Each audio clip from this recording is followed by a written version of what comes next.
A palavra de hoje da nossa vida, 1 Reis, capítulo 17, versículo 1 a seguir. Uma palavra bem simples, mas é algo muito especial, muito de Deus. Com certeza o Senhor vai falar com todos nós. Glória a Deus. Quem precisa ouvir a voz do Senhor, diga amém. Amém. Vamos lá então. 1 Reis, capítulo 17. Vamos agilizar. Tem muita coisa hoje para nós falarmos. E hoje é noite de ceia. Primeira Santa Ceia do ano, né? Glória a Deus. Quantos estiveram prontos para cear? Diga amém. Amém. São 12 ceias no ano, né? Essa é a primeira. Nós vamos cear nessa noite. Glória a Deus. 1 Reis, capítulo 17, versículo 1, a palavra do Senhor diz assim: Então Elias, o tisbita dos moradores de Gileade, disse a Acabe: Vive o Senhor, Deus de Israel, perante cuja face estou, que nestes anos nem orvalho nem chuva haverá, senão segundo a minha palavra. Pois deu ele palavra do Senhor, dizendo: Vai-te daqui, vira-te para o oriente e esconda-te junto ao ribeiro de Querite, que está diante do Jordão. E há de ser que beberás do ribeiro, e eu tenho ordenado aos corvos que ali te sustentem. Foi, pois, fez conforme a palavra do Senhor, porque habitou junto ao ribeiro de Querite, que está diante do Jordão. E os corvos lhe traziam pão e carne pela manhã, como também pão e carne à noite, e bebia do ribeiro. Sucedeu que, passados dias, o ribeiro se secou, que não tinha havido chuva na terra. Toda a igreja diga amém. Amém. Vamos orar? Fala conosco, Senhor, nessa noite. Nada venha distrair, nada venha roubar nossa atenção, mas que nós sejamos ministrados pelo Teu Espírito. Fala com todos aqui, com aqueles que acompanham o programa, através dos aplicativos. Eles também sejam abençoados nessa noite. Fala conosco em nome de Jesus. Amém. Você pode aplaudir ao Senhor nesta noite?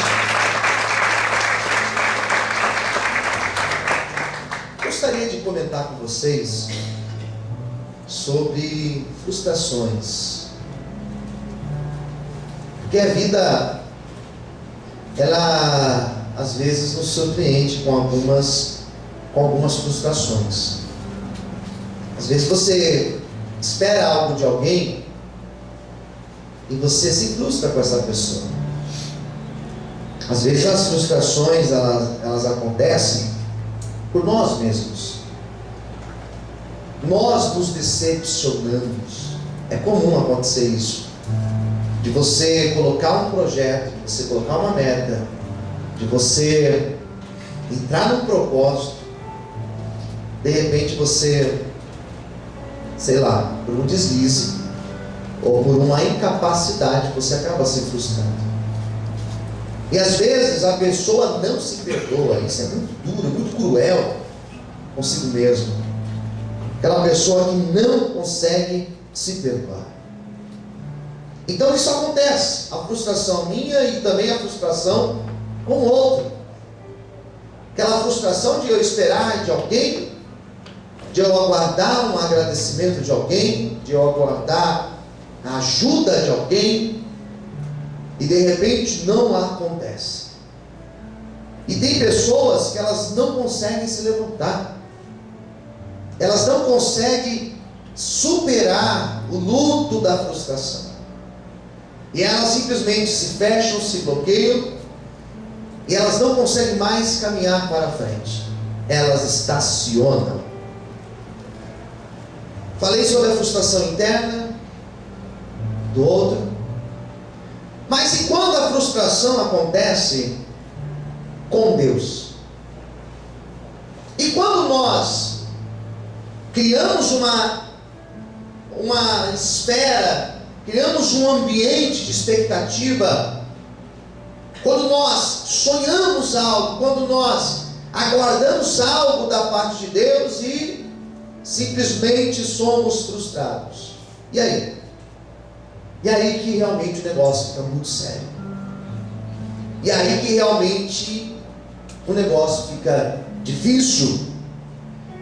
Porque quando nós falamos de frustrações conosco, o Espírito Santo ele é poderoso para trabalhar em nossos corações. Quando nós falamos de frustrações com os outros, o Espírito Santo trabalha e nós superamos. Mas e quando a pessoa se frustra com Deus? Porque geralmente quando a pessoa se frustra com Deus, ela se fecha. Ela fecha a porta para Deus e ela não quer mais. Ela não quer mais se relacionar com Deus. Deus me frustrou. Eu não quero mais saber de Deus. Isso é sério. E eu encontro pessoas com esse discurso. E eu encontro pessoas que alimentam uma frieza com Deus e a Deus, justamente depois de uma frustração. E é um pouco sobre isso que eu quero comentar com vocês nessa noite. Porque aqui na história que eu li para vocês, nós encontramos a história de um homem de Deus. Homem de Deus, quem entendeu, diga amém. Hoje nós usamos facilmente essa palavra, né? Homem de Deus. Fulano ali é um homem de Deus. Fulano ali é uma mulher de Deus. Mas na Bíblia, apenas 11 homens foram chamados de homens de Deus. E nessa lista tão curta, Elias foi chamado de homem de Deus. Ele realmente era um homem de intimidade com Deus. Quem entendeu, diga amém. Era um homem que caminhava com Deus. Era um homem sensível a Deus. E a história de Elias mostra esse Elias que foi tão usado por Deus. Ele em alguns momentos tendo dificuldade para lidar com a frustração. O texto que eu li para vocês agora é um daqueles textos mais enigmáticos da Bíblia. É um daqueles textos mais maravilhosos que mostram o que Deus é capaz de fazer para abençoar a vida de alguém. Você não imagina o que Deus é capaz de fazer para abençoar a tua vida. Posso ouvir um amém?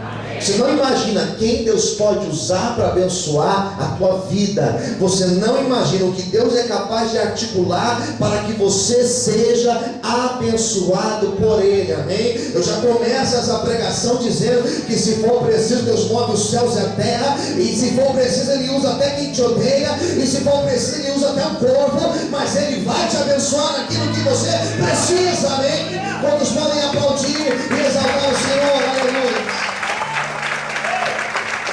Glória a Deus. Antes de entrar nas minhas ideias principais do texto, 4 coisas são importantes para nós falarmos acerca de Elias, acerca dessa passagem. Primeira coisa, Elias estava na presença de Deus. Quem entendeu, diga amém. Repita assim: Elias estava na presença de Deus.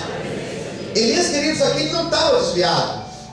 Elias não estava fraco na fé, Elias não estava desanimado, Elias não estava sem ir para o culto, Elias não estava longe de Deus. Não, ao contrário. Elias estava na presença de Deus. Ele buscava a Deus. Ele tinha intimidade com Deus. Quem entendeu, diga amém. Então Elias aqui, ele não estava fora, ele estava dentro. E mesmo estando dentro, ele lidou com a frustração. Segunda coisa que é importante falar, Elias nesse momento de 1 Reis 17 era um Elias que ouvia a voz de Deus. O problema não era o seu diálogo com Deus. Quem entendeu, diga amém. Ele ouvia Deus. Ele ouvia a voz de Deus. Ele sabia reconhecer e discernir o que era a voz dele e o que era a voz de Deus. Posso ver amém? Às vezes a pessoa acha que é a voz de Deus, mas é a própria voz dela. Ah, mas eu estou sentindo. Não, às vezes a pessoa está criando algo. Elias sabia. O texto fala que ele estava ouvindo a voz de Deus. Terceiro lugar, o Elias dessa passagem, ele estava na direção de Deus. Diga para quem está ao seu lado: viva a tua vida na direção de Deus. Então ele não estava fora da direção, não estava desviado. frustração não é apenas para aquele que desviou, se afastou, deixou, saiu. Elias aqui, ele estava na direção de Deus. Deus justamente tinha dado a ele uma direção. Sai de onde você está, saia de onde você está e vai lá diante do Jordão. Vai para o ribeiro de Querite, vai para lá. Ele foi, porque ele era obediente à voz de Deus. Quem entendeu, diga amém. Então ele estava na direção certa. E em quarto lugar, é importante nós falarmos que quando ele foi para a direção de Deus, quando ele caminhou para onde Deus queria que ele fosse, de forma incrível, ele começou a viver o milagre de Deus. Você vai declarar essa palavra sobre o teu irmão do lado, em nome de Jesus. Diga assim para ele: em 2017. Fala assim: eu profetizo. Estenda a mão para ele assim, fala assim: eu profetizo que você viverá um ano de milagres na tua vida. Diga assim: todos os dias desse ano. Diga assim: todos os momentos deste ano, você viverá o milagre de Deus sobre a tua vida. Amém? Quantos podem aplaudir o Senhor? Merece um glória a Deus? Merece um amém, meu Deus? Então Elias acordava cedo. Ele estava lá na direção de Deus, irmãos. Ele acordava de manhã, vinham 2 corvos, 2 aves de rapina, 2 urubu. Como que faz o barulho do urubu? Alguém sabe imitar o urubu aí? Eu nunca vi. Deixa eu vigiar, né? O que foi? Você sabe imitar o urubu? Vem aqui imitar o urubu. Depois eu procuro, tá vendo? Sempre fala, sempre cutucando. 2 corvos vinham. O que eles traziam? O que diz a Bíblia? Versículo 6, o que eles traziam? Vamos lá, gente. E os corvos eles traziam o quê? Pão e carne de manhã e também à noite. Acho que tem microfone aberto em cima. Vem para mim, irmão, por favor. Vocês estão vendo em cima, vê lá para mim, por favor. Todo dia, irmãos, de manhã e à noite. Quem entendeu, diga amém. Manhã e noite. Manhã e noite. 2 corvos vinham, levava pão, levava carne para eles. Isso tem explicação, pastor? Não, isso não tem explicação. Isso não tem lógica. Isso aqui é uma história que, se você conta para alguém racional, isso aqui é uma história que, se você conta para alguém que é especialista em aves, um zoólogo, por exemplo, especialista em animais, se você conta essa história, ele vai dizer assim: olha, isso daqui é impossível, porque o corvo é uma ave de caça, uma ave de rapina, que briga por causa de comida, e é impossível uma ave como essa mudar a sua natureza e trazer pão e carne. É impossível. Segunda coisa impossível: para trazer esse pão e essa carne, ele tinha que tirar de algum lugar. De onde que ele tirava? Existia um lugar que ele tinha o pão, que tinha carne, para ele pegar e levar? Uma época de seca, não tinha de onde tirar. Daí entra o milagre de Deus, daí entra a grande provisão de Deus, que, se for preciso, Deus usa um corvo, amém? Que, se for preciso, Deus usa quem te odeia, que, se for preciso, Deus muda a lei da natureza, Deus muda todas as coisas, para que a provisão dele venha sobre a nossa vida, em nome de Jesus, amém? Será que você pode aplaudir o Senhor? Glória a Deus. Deus usa quem ele quer. E Deus vai usar alguém de forma surpreendente para abençoar a tua vida nesses próximos dias. Não se assuste se o teu telefone tocar. Não se assuste se chegar uma mensagem para você. Não se assuste se alguém bater na tua porta. Mas a provisão do Senhor, ela virá sobre a tua vida. Diz Deus,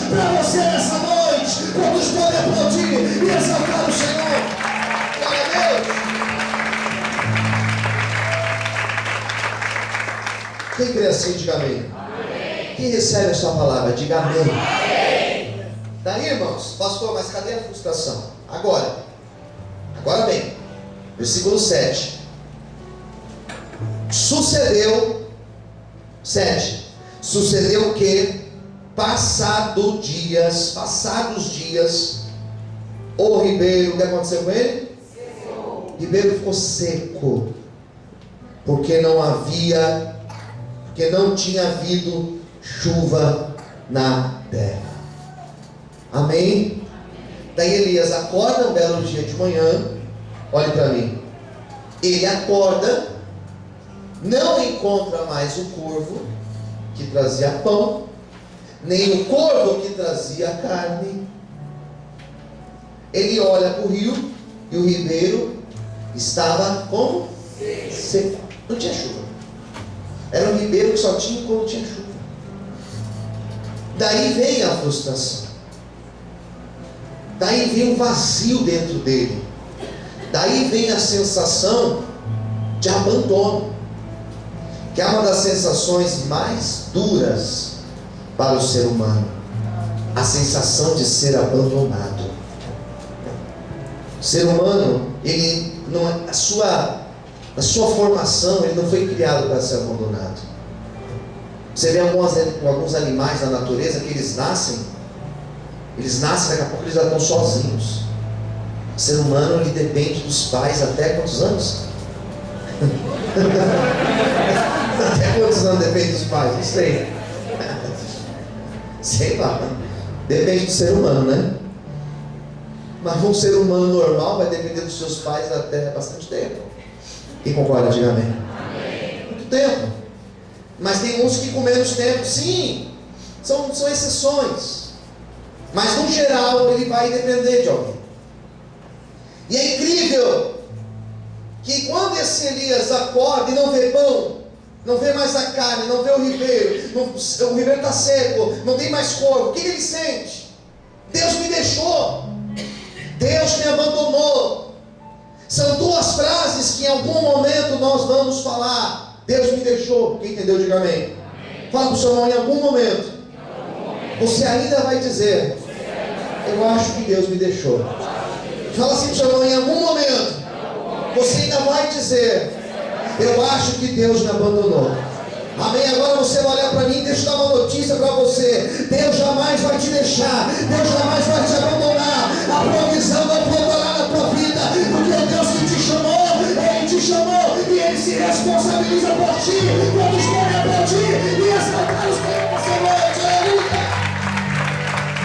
Chega a Deus a prova, Deus vai te mais forte. Aleluia! Glória a Deus! Amém, queridos? Eu tirei 4 lições desse texto sobre essa frustração e eu quero compartilhar com vocês. Primeira coisa, é preciso ser muito maduro, irmãos, na presença de Deus. É preciso amadurecer. Amém, irmãos? É preciso sair, deixar de ser infantil e se tornar maduro na presença do Senhor. Tem muita gente infantil na igreja. Tem muitas pessoas mimadas dentro da igreja, mal acostumadas dentro da igreja. É do meu jeito. Se não for do meu jeito, eu não quero. Porque se não fizer assim, não quero.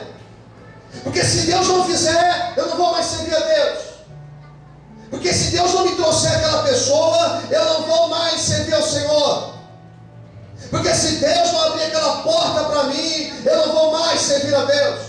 Primeiro, Deus não é obrigado a abrir porta para ninguém. Deus não é obrigado a arrumar emprego para ninguém. Deus não é empregado teu. Deus não é obrigado a trazer namorado para ninguém. Deus não é feiticeiro que promete trazer pessoa amada em 3 dias, em 1 semana. Deus é Deus, Deus é Deus, Deus é Deus. Aleluia.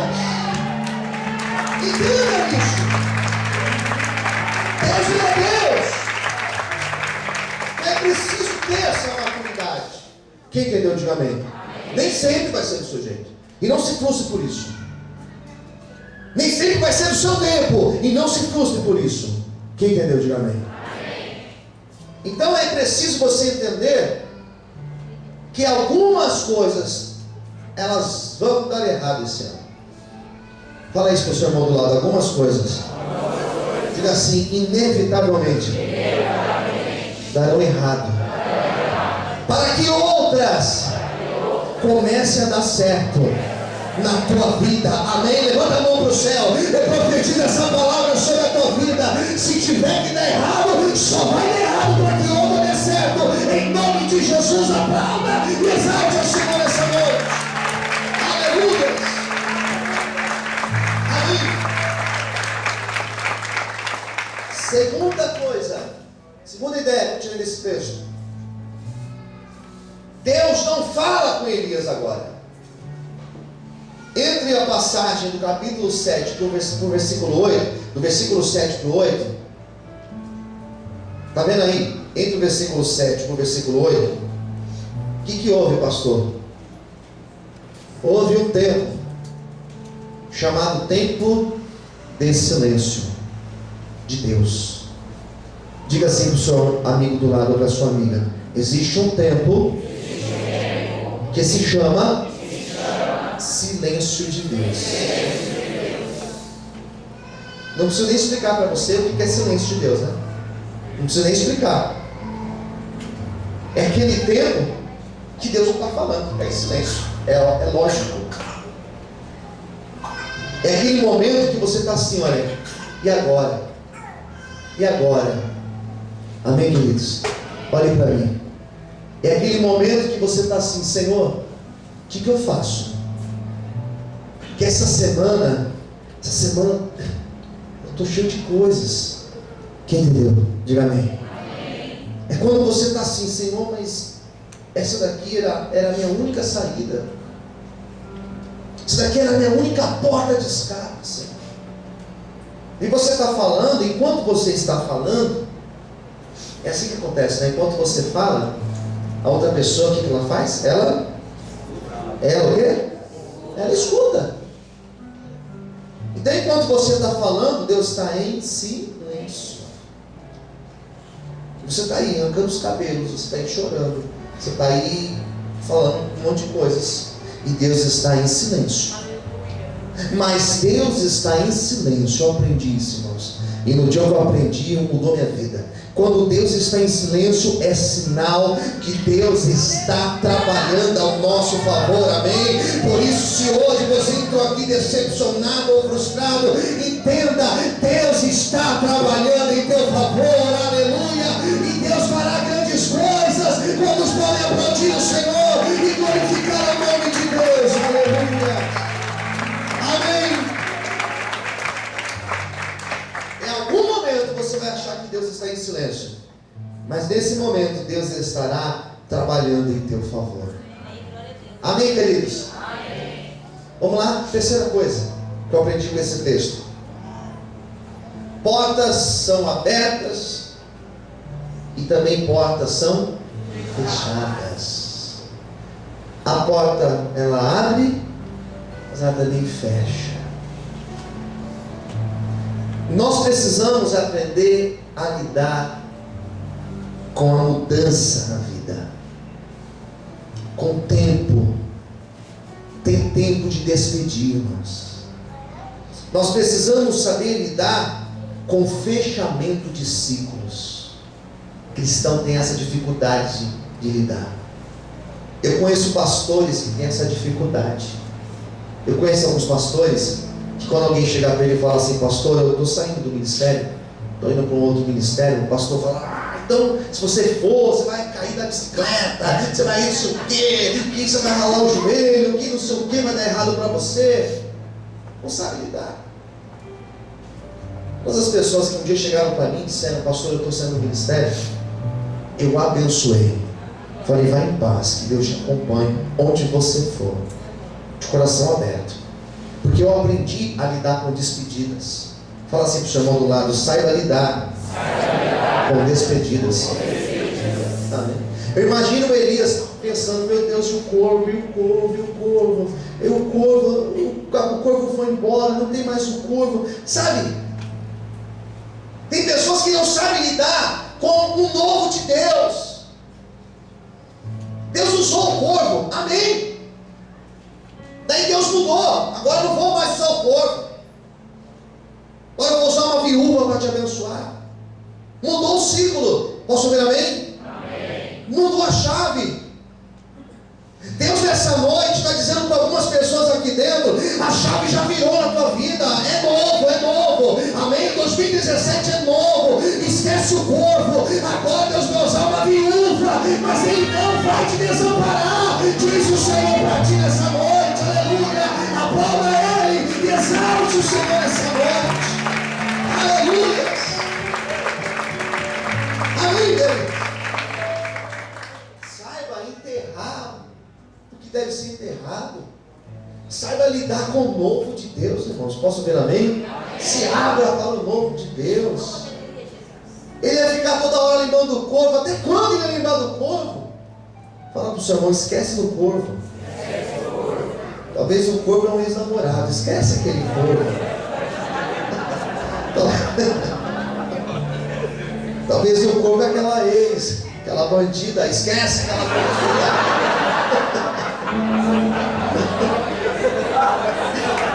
Ela é de fazer um corvo, para não falar outra coisa. Meu Deus. Elias, esquece o corvo. Quem entendeu? Diga amém. Mas eu vou ficar como, Senhor? Não se preocupe, que eu vou abrir uma outra porta para você. Levanta as duas mãos aos céus, aleluia. Se fechou uma porta em 2016, em 2017 Deus vai abrir uma porta maior, e o nome de Deus vai ser glorificado e exaltado. Todos podem aplaudir e exaltar ao Senhor essa noite. Aleluia.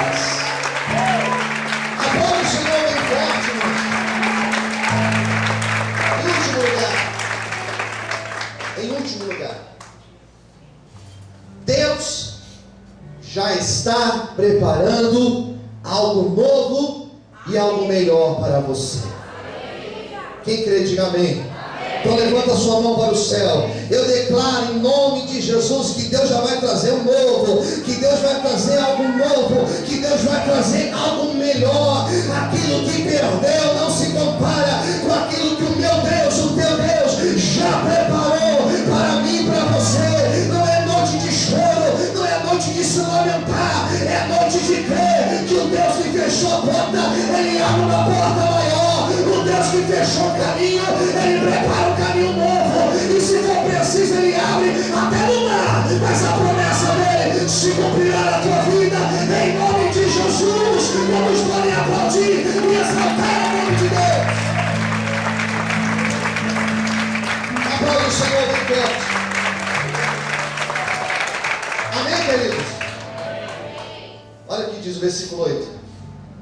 17, 8, ó. Então veio a ele a palavra do Senhor dizendo: levanta-te, vai a Sarepta, que é de Sidom, e habita ali. E eis que eu ordenei ali uma mulher viúva que te sustente. Querido, sabe o que significa isso? Era Deus dizendo assim para ele: pode se levantar, porque eu já ordenei a minha bênção sobre a tua vida. Amém? Quem recebe esta palavra, diga amém.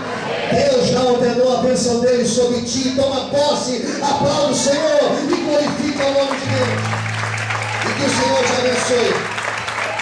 E que Deus cumpra essa palavra na tua vida, em nome de Jesus. Vamos orar, queridos. Vamos ficar em pé nesse momento. Vamos fechar os nossos olhos em nome de Jesus. Vamos falar.